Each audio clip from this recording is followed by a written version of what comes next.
Hello, welcome to the Golden Chronicle. Today, we will trace the invisible force that brought four great empires to their knees throughout history. Wars, invasions, revolutions, none of these. The real fatal blow came when their currencies collapsed. From Rome to Spain, to Britain, and now the same shadow is hovering over America. Is America's end coming too? If you're ready, let's open the golden pages of history together. Rome and the collapse of its currency. There is a common disaster that has happened to the great empires in history, and interestingly, none of them have been able to escape it. The collapse of their currency. Yes, not conquests, invasions, or revolutions, but economic collapses. Specifically, the devaluation of the currency. And each time, the same disaster repeated itself. Let's take Rome as an example. An empire that lasted more than 5 centuries. It dominated most of Europe, North Africa, and the Middle East. Its army was very powerful and large. Its roads and bridges were among the most advanced structures in the world. And its currency, the Denarius, was used everywhere from Britain to Egypt. People knew the value of the money they received. Since it was made of pure silver, you knew exactly how valuable it was. Thanks to the trust in this money, Rome could pay its soldiers, build its roads, and expand its empire. But expanding empires is also very expensive. Rome's borders expanded a little more with each generation. Each new piece of land meant more soldiers, more outposts, more roads, and more administration. Money was needed, and a lot of money. And this is where the first mistake began, devaluing the currency. Emperor Nero, AD 5468, was the first emperor to reduce the silver content of the denarius. To finance his luxurious lifestyle and expensive military campaigns, he ordered the mints to reduce the silver content from 100% to 90%. At first, this difference might not have seemed huge, but in reality, it was a serious step for the Roman economy. If a job used to require 10 coins, now it required 11 coins. In other words, the same amount of silver was used to produce more money, and thus, the first signs of inflation appeared, but the real destruction came later. In AD 211, during the reign of Emperor Caracalla, the denarius contained only 50% silver. By AD 265, during the reign of Emperor Gallienus, the silver content had almost completely disappeared. Only a thin silver coating remained. Imagine this. A coin that was once valuable and trustworthy had now become almost worthless. Roman soldiers were being paid with this money, and the value they received was about 1/20 of what their counterparts had received 2 centuries earlier. The imperial administration continued to claim that everything was normal. The coins still said denarius, still had the emperor's face on them. But the truth was, their purchasing power was gone. Prices rose rapidly, and what used to cost 1 denarius was now far from being enough compared to its value 2 centuries earlier. Farmers stopped selling their food for coins and turned to barter. Soldiers refused to fight unless they were paid in gold or goods. Tax collectors could no longer collect taxes because the money had become worthless. The economic system completely froze. And pay attention, this collapse did not come from an external invasion. It wasn't war, plague, or a natural disaster. It was the empire destroying itself entirely through its own currency. The currency died, and the empire collapsed with it. In AD 476, the Western Roman Empire officially fell. Why? Because it could no longer pay its soldiers, maintain its infrastructure, or finance its administration. The currency had become worthless, and everything built on top of it disappeared. This entire process is a cycle. Military expansion, unsustainable spending, currency devaluation, inflation, economic paralysis, collapse. Rome proved this, and since then, Spain, Britain, and even modern-day America have followed this exact same cycle. People always think we are different, but the math does not change.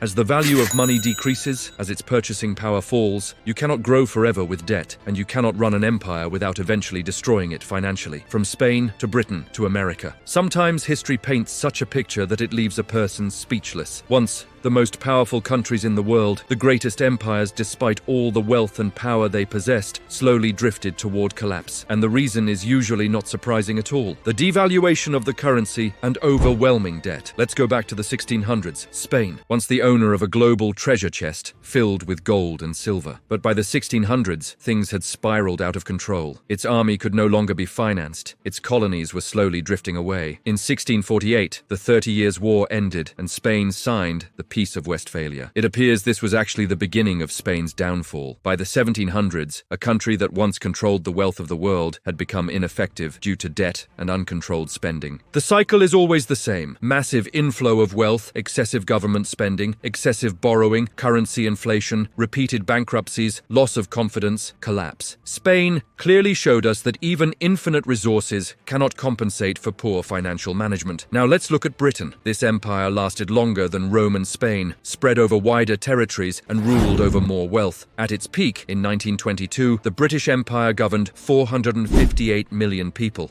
That's 1/4 of the world's population. 1/4 of the Earth's landmass was under Britain's control. It was even said that the sun never sets on the British Empire, because somewhere in the world, the sun was always shining on British land. And the thing that kept this massive empire standing was the pound sterling. For more than 2 centuries, the sterling was the world's reserve currency. More than 60% of global trade was conducted using sterling. Thanks to the gold standard, a pound always corresponded to a certain amount of gold. This trust gave Britain both stability and power. But empires are built on credit, and credit must be repaid. Britain also grew by borrowing. Wars, colonies, infrastructure, administration, everything was financed through debt. As long as the pound preserved its value, the system worked. But when that trust disappeared, everything fell apart. Then World War I broke out.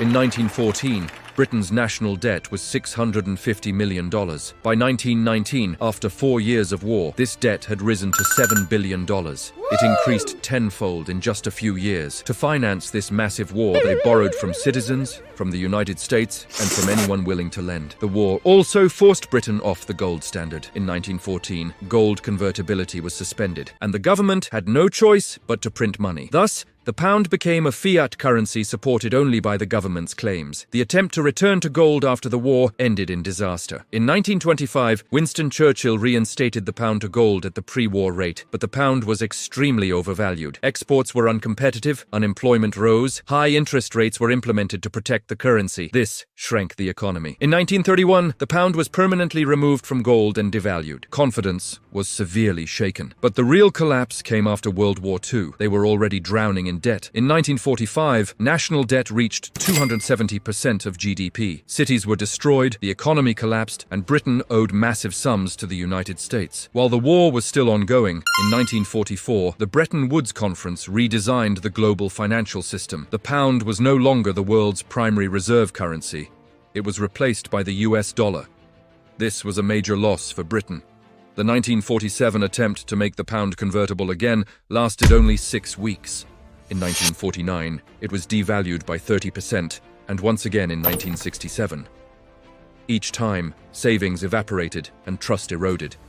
Colonies gained independence one after the other. India in 1947, Egypt in 1956. Britain no longer had the power to maintain its colonies.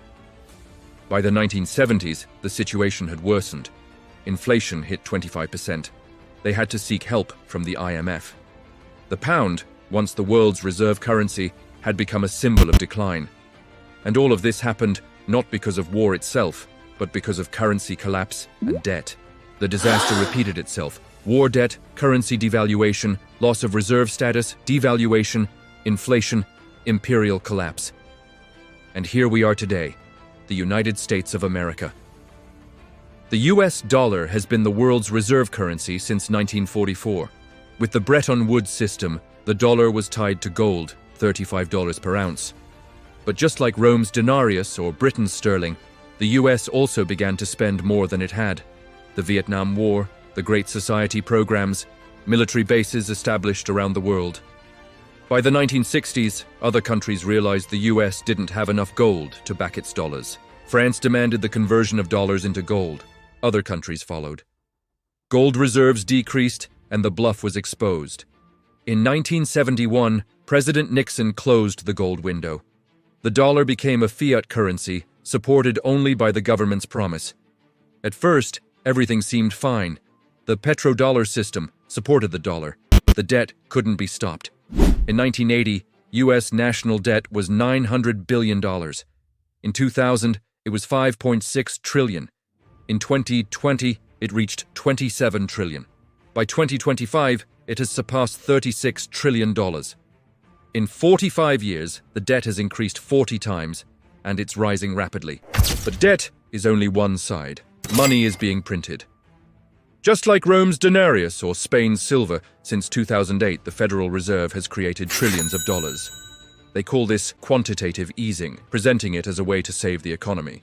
But in 2022, inflation rose to 9%, and real inflation, food, housing, healthcare, is far higher. The dollar is slowly losing value, but the cycle always accelerates. Just like Britain, The US is slowly losing its reserve currency status. In 2000, 70% of global reserves were in dollars. Today, it's 58% and falling. BRICS countries, Brazil, Russia, India, China, South Africa, and the new members are developing new payment systems and local currency mechanisms to reduce reliance on the dollar. The cycle and the USA. Now let's look at today. China and Russia are aggressively buying gold. Central banks around the world are also reducing their dependency on the dollar. Just like when the world was preparing for the decline of Britain's pound, now the world is preparing for the days when the dominance of the dollar will weaken. And there is no need to even argue about this. Disaster always reveals itself. But here is the most dangerous part. The USA has the exact same problem that Rome faced. That is, military overexpansion. Today, there are nearly 800 military bases in more than 70 countries. The defense budget is over $800 billion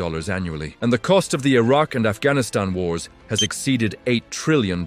Empires are expensive, and this expensive empire is being financed by debt and printed money. Just as Rome couldn't pay its legions with devalued money, just as Spain couldn't finance its army after repeated bankruptcies, just as Britain couldn't sustain its empire after its currency collapsed, the USA's time is running out. So, let's make the disaster clear. Once you notice it, you can never ignore it again. The 7 stages of an economic disaster. 1. Dominance. When the empire is at its peak, military power, economic power, and trust in the currency are complete. In Rome, the denarius. In Spain, silver. In Britain, the pound. In the USA, the dollar. The currencies are strong, reliable, and the empire appears nearly indestructible. 2. Overexpansion. The empire exceeds its limits. More territory, more military obligations, more promises to its citizens. This story may end here, but the discussion is just beginning. How did this story make you feel? What do you think is the biggest reason behind the fall of great empires? But most importantly, what's your opinion on all this? If you subscribe and hit the bell, you'll be the first to know when the next chapter begins. And the like button helps this channel grow. Let's keep turning the golden pages of history together.